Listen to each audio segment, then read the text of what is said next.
大家好，我係 Natasha， 今日想同大家分享 Liz Garcia 嘅故事。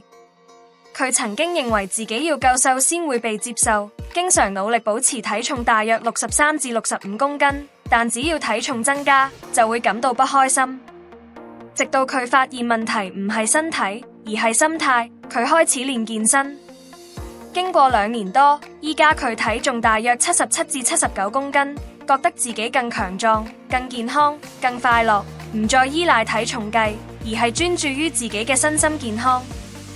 佢嘅改變證明咗，最重要係你對自己嘅感覺，而唔係體重。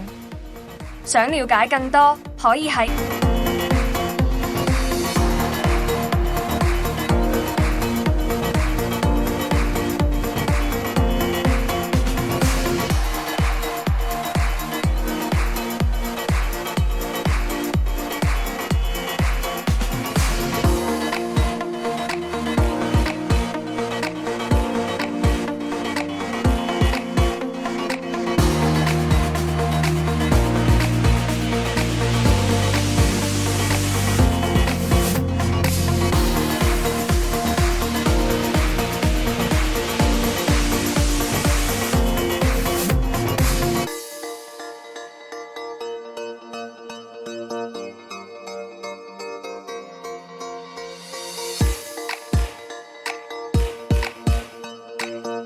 Instagram 揾 Love Is Fitness。